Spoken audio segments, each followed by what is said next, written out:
आज हम बात करेंगे पेपर लीक्स के बारे में। एनटीए से सुबोध कुमार जी को हटाया गया है और प्रदीप खरोला जी को एनटीए का नया डीजी बनाया गया है।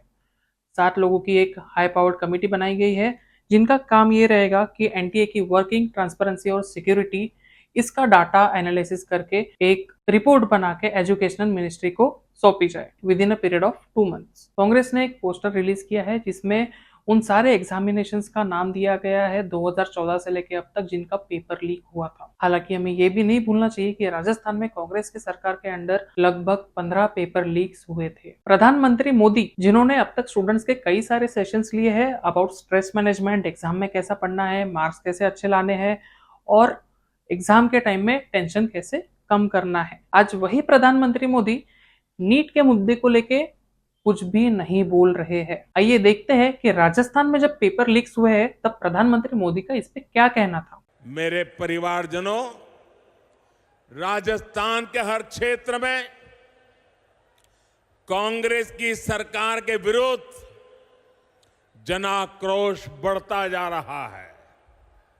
यहां की कांग्रेस सरकार युवाओं को अवसर नहीं बल्कि सिर्फ धोखा दे सकती है। राजस्थान में जितनी बार पेपर लीक होते हैं वो हर बार पूरे राज्य को शर्मिंदगी से भर देते हैं। यहां की कांग्रेस सरकार पेपर लीक माफिया को संरक्षण देती है। मैं आज राजस्थान के युवाओं को भरोसा देता हूं, राजस्थान में बीजेपी सरकार बनने के बाद इस पेपर लीक माफिया पर सख्त से सख्त कार्रवाई की जाएगी। युवाओं के भविष्य के खिलवाड़ करने वाले किसी माफिया को बख्शा नहीं जाएगा। अब जान लेते हैं स्टूडेंट्स का इस पे क्या एंगल है। सुप्रीम कोर्ट ने जिन 1563 स्टूडेंट्स को री एग्जाम देने को कहा था नीट की, उसमें से 750 स्टूडेंट्स तो अपीयर ही नहीं हुए। नागपुर से समिधा देशपांडे, जिन्होंने 548 का स्कोर लाया है इस नीट की एग्जाम में, उनका ये कहना है कि री नीट एग्जामिनेशन नहीं होनी चाहिए क्योंकि इससे स्टूडेंट्स पे प्रेशर पड़ेगा, वो भी 2 प्रकार से। पहला, एक तो उनको बेटर स्कोर मेंटेन करने का एक प्रेशर रहेगा और दूसरा, फिर से अगर पेपर लीक होती है या फिर पेपर में कोई भी धांधली होती है तो उसकी कौन गारंटी लेगा। 18 जून को यूजीसी नेट की एग्जाम हुई थी, लेकिन इस एग्जाम में भी कई सारी धांधलियां हुई थी और लॉजिस्टिक्स का इशू बता के इसको कैंसिल कर दिया गया था।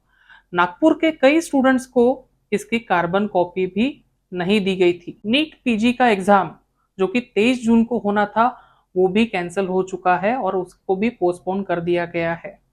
लेकिन ये जो पोस्टपोन का जो ऑर्डर आया है वो एक दिन पहले या फिर एग्जाम के कुछ घंटों पहले ही ऑर्डर जारी किया था। स्टूडेंट्स की परेशानियां, स्टूडेंट्स के सारे फीस, स्टूडेंट्स का टाइम, जो भी उन्होंने इन्वेस्ट किया था, सारा का सारा वेस्ट हो गया है। तो अगर नेट के एग्जाम में एक कार्बन कॉपी भी प्रोवाइड नहीं की गई थी स्टूडेंट्स को और नीट पीजी के भी एग्जाम में जब धांधली होने की इनसिक्योरिटी थी तब एग्जाम की फीस ली ही क्यों। सवाल ये उठता है, क्या प्रशासन और एजुकेशन मिनिस्ट्री उन नेट के एग्जाम वालों के और नीट के एग्जाम वालों की फीस वापस करेगा? क्या उनको लॉजिस्टिक्स में जो अरेंजमेंट मिनिस्ट्री की तरफ से नहीं हुए या फिर एनटीए की तरफ से नहीं हुए उसकी भरपाई कौन करेगा? ये एक बड़ा सवाल है क्योंकि स्टूडेंट्स की परेशानियां स्टूडेंट्स ही समझ सकते हैं। नीट एक ऐसी एग्जाम जिसको फर्स्ट अटेम्प्ट में क्रैक करना बहुत मुश्किल है। कई स्टूडेंट्स ऐसे होते हैं जो 2 साल 3 साल इसके लिए अपीयर करते हैं तब जाके इसको क्रैक कर पाते हैं।